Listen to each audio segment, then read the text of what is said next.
അവിടെ മുഖ്യമന്ത്രിയും അതുപോലെ തന്നെ നമ്മുടെ മന്ത്രി കെ മുരളീധരനും ഉണ്ട്. ഇപ്പോൾ ഇവിടെയൊക്കെ അത്യാവശ്യം ഇന്നലെയുള്ള ബാക്കിയുള്ള പോസ്റ്റർ അതൊക്കെ അപ്പോൾ നല്ല നല്ല മനോഹരമായ പടങ്ങൾ കേട്ടോ. അപ്പോൾ കെ മുരളീധരൻ ആരോഗ്യവകുപ്പും ദേവസ്വവും കിട്ടിയെന്നാണ് പറയുന്നത്, പക്ഷേ ഉറപ്പിച്ചിട്ടില്ല എന്നാണ് അദ്ദേഹം പറയുന്നത്. ഇന്ന് എന്തായാലും അത് ഉറപ്പിക്കാൻ പറ്റുമെന്നാണ് വിശ്വാസം. അതിനിടയ്ക്ക് വൈദ്യുതി വകുപ്പാണ് അദ്ദേഹത്തിന് കൊടുക്കാൻ പോകുന്നതെന്ന് പറഞ്ഞു. അദ്ദേഹത്തിന് ഷോക്ക് അടിപ്പിച്ചു. എന്നാൽ അദ്ദേഹം പറഞ്ഞു ഒരിക്കൽ പോലും അങ്ങനെ ഒരു സംഭവം ഉണ്ടായിട്ടില്ല എന്നാണ് അദ്ദേഹം പറഞ്ഞത്. അപ്പോൾ ദീപക് തർമൺ ഇന്നലെ സംസാരിച്ചില്ലേ അദ്ദേഹത്തോട്? ഇന്നലെ യഥാർത്ഥത്തിൽ ആദ്യം ഒരു കണ്ണാടി വേണമെങ്കിൽ വെച്ചു, ഇനിയിപ്പോൾ ആൾക്കാരെ തിരിച്ചരിപ്പിക്കണ്ട. അല്ലല്ല, വേണ്ട, കുഴപ്പമില്ല. എസ് കെ അതിൽ ആദ്യം ഒരു കൺഫ്യൂഷൻ ഉണ്ടായിരുന്നു. കാരണം വകുപ്പുകളുമായി ബന്ധപ്പെട്ട് ആദ്യം നടന്നാലോ നടക്കാം സാർ. എസ് കെന്റെ പഴയ നടപ്പ് കേന്ദ്രമായിരുന്നു. അതെ, എനിക്ക് തോന്നുന്നു ക്ഷീണത്തിലാന്ന് തോന്നുന്നു മൊത്തത്തിൽ. പക്ഷേ മീഡിയ അക്കാദമി മുമ്പ് നന്നായിക്കൊണ്ടു. മീഡിയ അക്കാദമി ഒക്കെ സൂപ്പറാക്കി. പക്ഷെ ഇപ്പൊ എഴുന്നേക്കാൻ തോന്നുന്നില്ല, ഗുണം കിട്ടിയില്ല.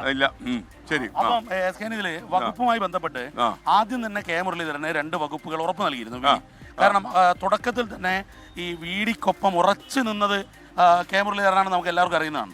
അത് ഹൈക്കമാൻഡിനോടൊക്കെ പറഞ്ഞു. അങ്ങനെ ആരോഗ്യവും ദേവസ്വവും മാത്രമല്ല, അതിൽ ഏറ്റവും പ്രധാനപ്പെട്ട കാര്യം ഈ വാർത്ത പ്രചരിച്ചത് വൈദ്യുതി വകുപ്പ് ഏറ്റെടുക്കണമെന്ന് ആവശ്യപ്പെട്ടു. അങ്ങനെയാണ് എന്നുള്ളതാണ്.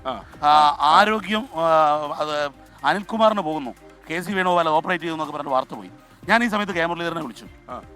അപ്പം സ്വാഭാവികമായിട്ട് വാർത്ത നമുക്ക് സ്ഥിരീകരിക്കാം. അങ്ങനെയാണെങ്കിൽ ഞാൻ ഉണ്ടാകില്ല. ഇതാണ് അദ്ദേഹം എന്നോട് പറഞ്ഞു. അങ്ങനെയാണെങ്കിൽ ദീപകെ ഞാൻ ഉണ്ടാകില്ല. അദ്ദേഹം പറയുന്നതിനകത്ത് ഒരു സംശയമില്ല. അതെ, കാരണം നിലപാട് അങ്ങനെയാണല്ലോ. അപ്പൊ അത് കഴിഞ്ഞ് ലീഡറിന്റെ ഒരു സ്റ്റൈലാണ്. അതെ, ഒരു കണ്ണൂർ സ്റ്റൈലാണ്. വെട്ടൊന്ന് തുണ്ടമിട അതാണ്. അപ്പൊ അത് കഴിഞ്ഞ് പിന്നെയാണ് മനസ്സിലായത് അങ്ങനെയല്ല, അതൊരു വാർത്ത മാത്രമായിരുന്നു. യഥാർത്ഥത്തിൽ വീഡിയുമായി അദ്ദേഹം മുഖ്യമന്ത്രിയുമായി സംസാരിച്ചപ്പോൾ മുഖ്യമന്ത്രി പറഞ്ഞു അതൊക്കെ ആരോഗ്യം പ്രചരിപ്പിക്കുന്നതാണ്, മുരളിക്ക് പറഞ്ഞ വകുപ്പുകൾ തന്നെ ആയിരിക്കുമെന്ന്. അപ്പോൾ പിറ്റേന്ന് രാവിലെ നമ്മൾ കെ മുരളീധരന്റെ മന്ത്രിയുടെ വീട്ടിൽ നമ്മൾ സംസാരിക്കുമ്പോൾ ഭാര്യയുണ്ട്. അപ്പോൾ ഞാനിത് ഒന്ന് കൺഫേം ചെയ്യാൻ വേണ്ടി ജ്യോതിച്ചോടും ചോദിച്ചു. പറഞ്ഞില്ല, കൺഫ്യൂഷനൊക്കെ തീർന്നു. ഭാര്യ അവരും പറഞ്ഞു കൺഫ്യൂഷനൊക്കെ തീർന്നു. അപ്പോൾ ഏതായാലും ഈ വൈദ്യുതി വകുപ്പെന്ന് കേട്ടപ്പോൾ ഞെട്ടാനുള്ളൊരു കാരണമുണ്ട്. അത് രാഷ്ട്രീയമായ കാരണമാണ്. കാരണം പണ്ട് AK ആന്റണി മന്ത്രിസഭയിലേക്ക് KPCC അധ്യക്ഷ സ്ഥാനം രാജിവെച്ചാണ് കെ മുരളീധരൻ മത്സരിക്കുന്നത്. വടക്കാഞ്ചേരി ഉപതെരഞ്ഞെടുപ്പ്. ആ ഉപതെരഞ്ഞെടുപ്പിൽ വൈദ്യുതി വകുപ്പ് 3 മാസം കൈകാര്യം ചെയ്തിട്ട് മത്സരിച്ച് തോറ്റിട്ട് മാറേണ്ടി വന്നു. അപ്പൊ വൈദ്യുതി വകുപ്പ് മൂപ്പർക്ക് രാശിയല്ല.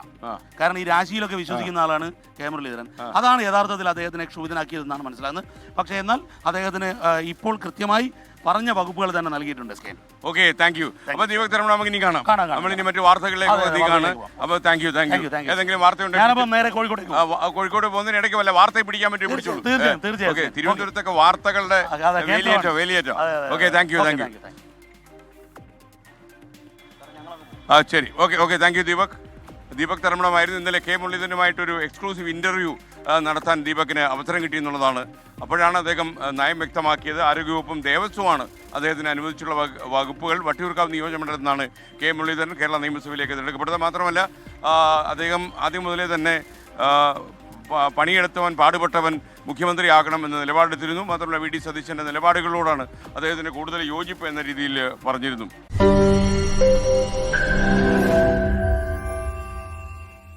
ലോകത്തെവിടെയായാലും ഏത് സമയത്തും 24 വാർത്തകളും ഓഗ്മെന്റഡ് റിയാലിറ്റി പാക്കേജുകളും എക്സ്പ്ലെയിനറുകളും വിശദമായി കാണാൻ ഞങ്ങളുടെ YouTube ചാനൽ നിങ്ങൾക്ക് സബ്സ്ക്രൈബ് ചെയ്യാം.